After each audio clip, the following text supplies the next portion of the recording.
লন্ডনে আপনি যে এলাকায় ছিলেন সেখানে আপনি ব্রিটিশ সরকারের একজনকে পেয়েছিলেন যাকে বাঙালি মন্ত্রী হিসেবে আপনারা বলতেন, প্রায় সপ্তাহে আপনারা তার কাছে যেতেন। কি কি দাবি নিয়ে? প্রথম দিক থেকেই আমাদের যারা বাঙালি অধ্যুষিত এলাকায় এমপি ছিল তাদের সাথে যোগাযোগ করেছে।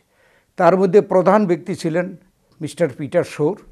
লেবার পার্টির এই পিটার শোর সাহেব মন্ত্রী ছিলেন, তো ওনার ভালো ইনফ্লুয়েন্স। ওনার সাথে আমরা প্রথম যোগাযোগ করি এবং দীর্ঘ বৈঠক করে ওনাকে আমরা কনভিন্স করতে পেরেছি যে বাংলাদেশ ডিজার্ভস ইন্ডিপেন্ডেন্স। এরপর থেকে ওনার মাধ্যমে শুরু হলো আমাদের বিভিন্ন জনের সাথে যোগাযোগ।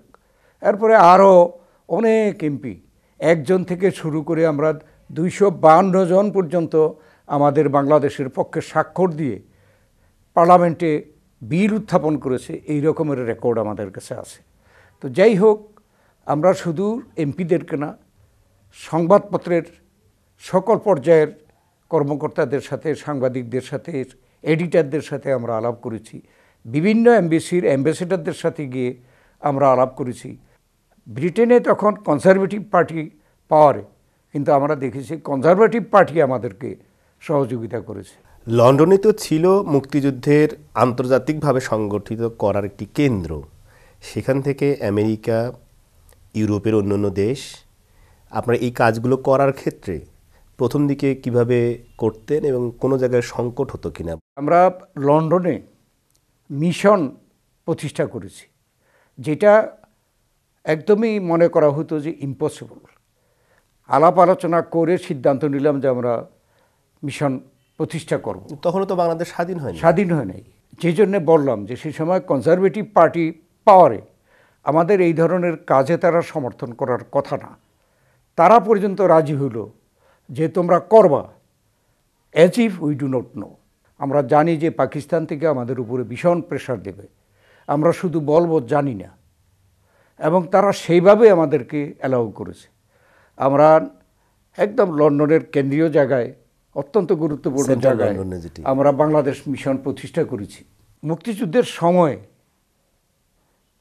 সেখানে একটি মিশন স্থাপন করা এবং সেখানে বাংলাদেশের ফ্ল্যাগ উড়ানো, এবং সেই মিশনে আবু সাঈদ চৌধুরী সাহেব হইল প্রধান, এবং প্রায় 3 জন বিভিন্ন দেশের অ্যাম্বাসেডর বাঙালি ছিল।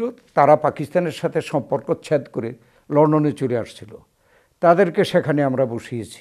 ডিপ্লোম্যাটিক একটি অফিস যা করতে হয় তা তারা করেছে। সেখানে আমাদের 3rd সেক্রেটারি ছিল, 2nd সেক্রেটারি ছিল, 1st সেক্রেটারি ছিল, কাউন্সিলর ছিল, অ্যাম্বাসেডর ছিল 3 জন।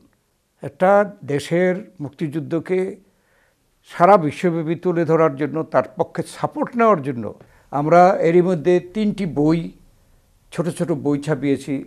হোয়াই বাংলাদেশ, ডিসপ্যারিটি বিটুইন পিস পাকিস্তান অ্যান্ড ওয়েস্ট পাকিস্তান, এই নামে এইভাবে আমরা 3টি বই প্রকাশ করে ওই 3টি বই দিয়ে আমরা শুরু করতাম যে দেখেন আপনি আমরা কেন মুক্তিযুদ্ধ করছি, কেন আমরা স্বাধীনতা চাচ্ছি। প্রথম দিকে আমাদের খুব কষ্ট হতো বোঝাতে, কারণ এর আগে নাইজেরিয়ায় একটা ঘটনা ঘটেছে। নাইজেরিয়ায় একটি অংশ, খ্রিস্টান একটি অংশ স্বাধীনতা ঘোষণা করেছিল, কিন্তু নাইজেরিয়া আমাদের মতো সেপারেটেড কোনো কান্ট্রি ছিল না, কন্টিনিউয়াস ল্যান্ড। সেখানে যে বিয়াফ্রা মুভমেন্ট ফেল করেছে, তাই ওই মুভমেন্টকে স্বাধীনতার মুভমেন্ট না বলে ওয়েস্টার্ন কান্ট্রি এবং সবাই এটাকে সেপারেশনিস্ট মুভমেন্ট বলে আখ্যায়িত করলো। এরপরে যখন আমাদের এই মুক্তিযুদ্ধ শুরু হয়েছে স্বাধীনতার জন্য, আমরা কিন্তু প্রথম দিকে অনেককে বুঝাতে পারি নাই। তারা ওই বিয়াফ্রার বিষয়টি আমাদের কাছে এক্সাম্পল হিসাবে বলতো যে তোমরা যে সেপারেশনিস্ট আন্দোলন করছো, বিয়াফ্রা তো ফেল করছে। তখন আমরা যখন আমাদের ম্যাপটা দেখাতাম, বহু এমপি আমাদেরকে বলেছে যে এই ম্যাপটা এইভাবে করলো কীভাবে। তাই বললাম, আমরা বলতাম তখন যে এটা তো আপনাদের পূর্বপুরুষরা করেছে। তখন তারা খুব লজ্জিত হইতো যে এইভাবে কিভাবে 2টা ল্যান্ডকে একসাথে করে এত দূরত্বে একটা দেশ হিসাবে হয়। যাই হোক, এই ম্যাপটা দেখে অনেকে তখন আমাদের সাথে কথা বলা শুরু করতো। তারপরে আমরা ডিসপারিটি কি ছিল তখন, বৈষম্য, সেই স্ট্যাটিস্টিক্সগুলো ধরলে পরে তারা অনেকখানি কনভিন্স। কনভিন্স হতো যে হ্যাঁ, তাইলে তোমাদের স্বাধীনতা দরকার।